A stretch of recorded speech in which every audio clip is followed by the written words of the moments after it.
The sun is out, warmth has finally hit our city, and spring is in full swing. This can only mean that we are just weeks away from the SWBL returning for another season of America's favorite game. For the third time, the SWBL brings to you the 2015 first-year player draft, live from the Skibbe Wiffleball Complex in St. Louis, Missouri.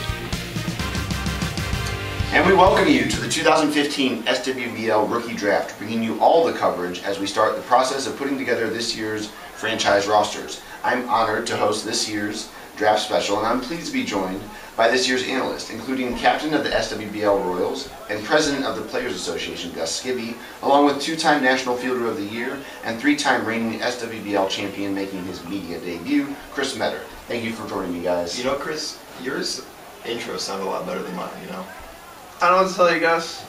I mean, maybe you can come to the Rays next year, and he's got a couple of championships. We can beef up your resume a little bit. But you know, I'm happy to be here. I'm happy to be here with Joe and Chris, two of my best buddies, and talk some Wiffleball. All right, sounds good.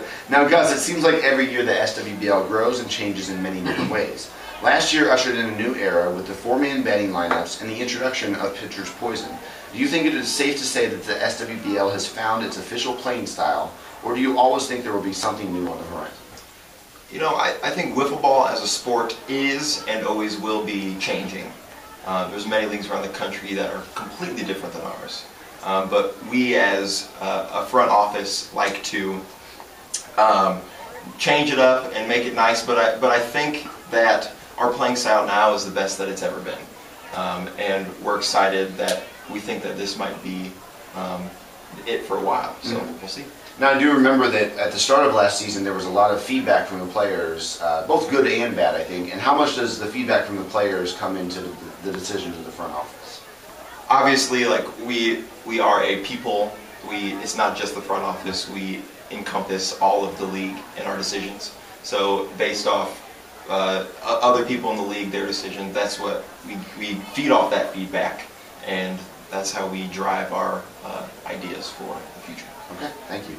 Chris, last season the SWBL had 6 rookies making it into the NWLA National All-Rookie Team list, including the Brewers' Danny Bell, the Rockies' Kyle Breida, who pitched the first ever SWBL perfect game, and probably one of the best young rookies we've ever seen in Ty Butler, who helped you guys round out your NWLA tournament roster last summer. Looking at the rookies for this year's draft, do you think that any of them could make as big a splash as last year's crop? You know, Joe, I really doubt it. You know, you said Danny Bell, Kyle Breida, Ty Butler, they all had great years. 2 of them made the playoffs, really leading their teams. And we might get some national recognition just from the sheer number of rookies we'll have.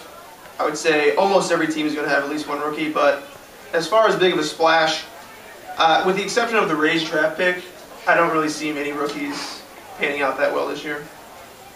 You guys love to make those bold predictions. Yes, yeah. Though, yes, thus far you backed them up, so I can't say anything.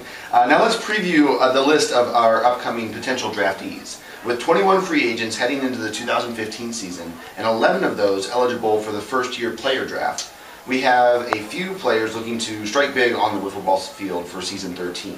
Guys, with the new rule of no maximum roster spots on the franchise, we know that there is a possibility for everyone and anyone to find a roster spot. But do you think that every rookie in this year's class will be selected to a franchise, or do you anticipate that some of the teams will pass and many eligible rookies will enter free agency?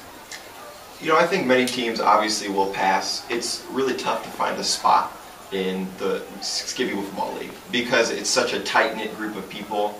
You have to know someone to get a chance to be in the league. So that's why I think that many drafts will be passed on. Chris, thoughts? Yeah, I agree. I know about 3 names on this list, so the chances of everyone being drafted are very slim. For instance, Ivancic does not live even in this Midwest area, so I doubt he'll get drafted. But we'll see. Maybe someone has an inside track with Jeremy. All right, thanks for your thoughts, guys. Now here's the list of rookies entering the 2015 first-year player draft.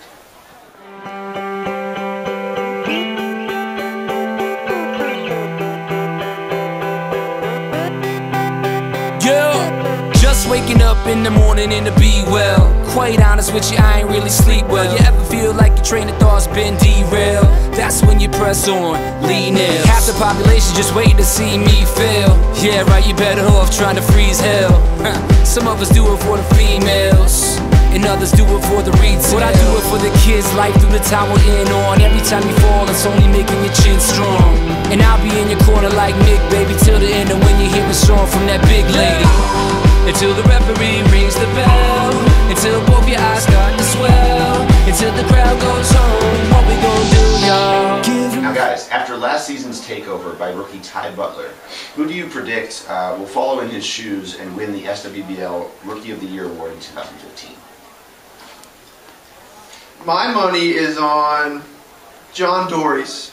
John Dories was a mentor towards me in high school on the soccer field, so I'm well aware of his athletic ability, and I see that translating fairly well into Wiffleball diamond. Okay, good reasoning. Good prediction. I said this in the podcast last week, but I believe still that Jimmy Nelson is going to be a top prospect, a top pick for this year's draft. He has a great, fluid, powerful swing, and I could see him making a big splash in this year. Splash in the pool? Splash in the pool. All right, got it. And now for the draft order. Each year, the draft begins with the worst team from the previous season, followed by the new/returning expansion teams, then the non-playoff teams, followed by the playoff teams in reverse order of finish. With the 0-10 Pirates franchise disbanding again in the offseason, and the SWBL Expos under league co-founder Kevin Weetucker returning to captain the new expansion team, the Expos will handle the first overall pick in 2015. After a 3-7 year, the Athletics will pick second overall, followed by the surprisingly downtrodden Brewers of last season, then the Yankees, Rockies, Royals, NL champion Cardinals, and the last pick in the first round will go to the 2014 champion Rays. Before the start of the second round, due to a new rule adopted for expansion franchise, the SWBL Expos will have a supplemental pick between rounds, followed by the Athletics with a supplemental pick from last season's trade with the Pirates before the Mates disbanded again. For the second round, the SWBL will continue with the lottery to decide the round order. This year, the Brew Crew has been chosen to pick first in the second round, 11th overall, followed by the Expos, A's, Royals, Rockies, Yankees, Cardinals, and we will then end the draft with the Rays. Fellas, the past two first overall picks have been Dave Menney to the Giants, who ended up taking home Rookie of the Season honors in 2013, and Kyle Tibbles in 2014 to the Pirates, who saw no action on the Blur last season. With the Expos on the clock soon, and with the first overall pick and lack of knowledge for Kevin's rookie friends, do you think that this pick means anything substantial, or is this team doomed for another 0-10 season? You know, the Pirates, then the Giants, then the Pirates all went 0-30 combined record. 0-30 combined record. The past two overall draft picks have been chosen by the Giants and the Pirates. And did that make a good impression or a good splash, as I say, for their team? No, they went 0-10. So I think they're doomed for an 0-10 season. But only time will tell, I guess. Is this pick substantial? No, because whoever Kevin decides to draft probably will not be taken even if he wasn't drafted, if it wasn't by the Expos. So they're going to get whoever they want, so I don't think it's very, it's not a fight for the first pick. So, substantial, no. Will they win a game? Possibly. Wow, my analysts do not pull any punches. With the draft soon upon us, we are going to head to the podium as I turn it over to SWBL's Commissioner Sam Skibbe for the announcement of the start of the 2015 draft. Gus, Chris, why don't you tell each of the viewers about the draft rules and procedures? Each franchise will be awarded 5 minutes to utilize their draft pick. With this pick, they can choose an eligible rookie for their roster, pass the pick, or trade the pick to another team. Each captain must text the SWBL commissioner within the allotted time limit. If the captain does not text the commissioner within this time, their pick will be passed. The draft will begin at noon Central Standard Time. We will use this clock to monitor the picks. Our Twitter account will announce who is on the clock and the players they have drafted. Without any time to waste, here's Commissioner Sam Skibbe and the start of the 2015 first-year player draft.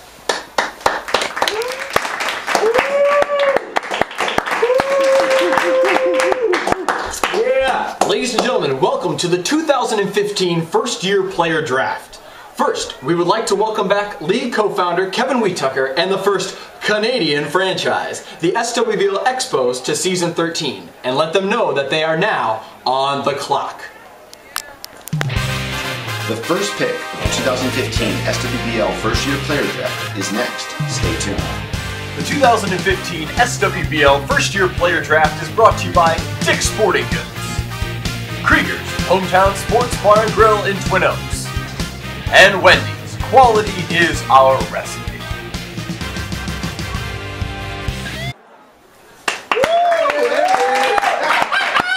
Good looking. With the first pick in the first round of the 2015 SWBL first-year player draft, the SWBL Expos select Matt Eggerstrom, The SWBL Athletics are now on the clock. There we go, yeah. I got a pocket full of sunshine. I got a love and I know that it's all mine. Yeah. There he is. With the second pick in the first round of the 2015 SWBL first-year player draft, the SWBL Athletics select Danny Holst, Texas A&M University. Yeah. The SWBL Brewers are now on the clock. Come on, shake your body, baby, do that conga. No, you can't control yourself any longer. Come on, shake your body, baby, do that conga. No, you... There it comes. Yeah. With the third pick in the first round of the 2015 SWBL first-year player draft, the SWBL Brewers select John Dories, University of Man, they suck. The Yankees and Rockies have passed their first-round draft picks. The SWBL Royals are now on the clock. Hey.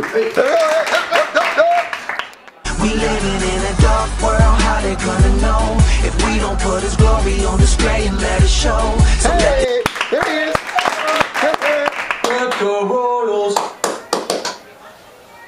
With the sixth pick in the 2015 SWBL first-year player draft, in a surprise move by the SWBL Royals, after 0 home runs in his last full season of play, they select Mike Durstein, 2-year veteran.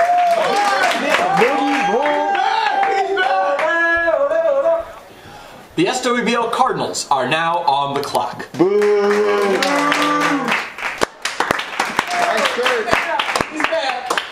With the seventh pick in the first round of the 2015 SWBL first-year player draft, the SWBL Cardinals select Matt Patterson, Creighton University. The SWBL Rays are now on the clock. As welcome as can be. M-I-C-K-E-Y-M-O-U-S-E. Mickey Mouse.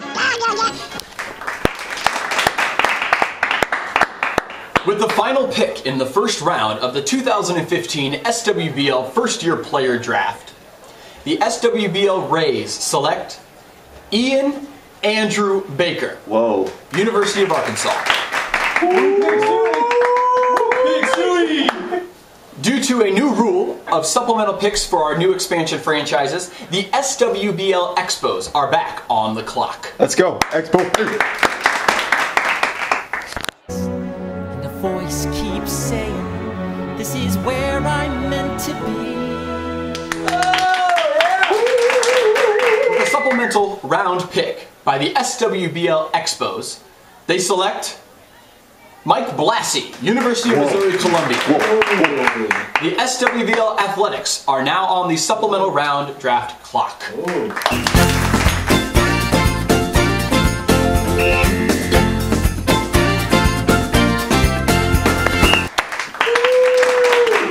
With the second pick in the supplemental round of the 2015 SWBL first-year player draft, the SWBL Athletics select Michael Carl, University of Missouri Columbia. Yeah. Okay. Heard good things. In the second round, the SWBL Brewers have passed their pick, which means we come back to the new expansion franchise. The SWBL Expos are now on the clock.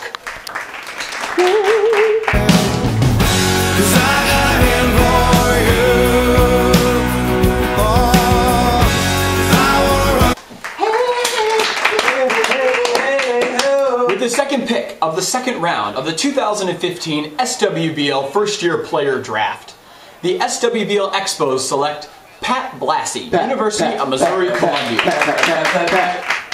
The SWBL A's have passed the third pick in the second round, which leads us to the SWBL Expos again as the fourth pick via trade of the SWBL Royals. The Expos are again on the clock. They see me mowing my front lawn. I know they're all thinking I'm so wide and nerdy. I'm just too wide and nerdy. With the fourth pick in the second round of the 2015 First Year Player Draft, via trade from the SWBL Royals, the Expos select Jimmy Nelson, University of Missouri, Columbia. The fifth and sixth pick of the second round have been passed by the Rockies and Yankees. And via trade from the SWBL Cardinals, the Expos will have their historic fifth pick in the 2015 SWBL Draft. The Expos are again on the clock. Let's see where we go. There you go. I said, give me 2 pearls. I need 2 pearls. With the seventh pick in the second round of the 2015 SWBL First Year Player Draft, the SWBL Expos, via trade from the Cardinals, select John Blassie, University of Missouri, Columbia. Blassie. It's a Blassie show today. With the final pick of the 2015 draft, the Rays have passed, which concludes our 2015 SWBL First Year Player Draft. If you, yes, congratulations. Congratulations to all of our rookies selected. If you were not selected in the 2015 draft, you will roll over to free agency, which will begin tomorrow, Sunday, March 22nd at noon Central Standard Time. Thank you again for being here for the 2015 SWBL First Year Player Draft. Have a wonderful evening.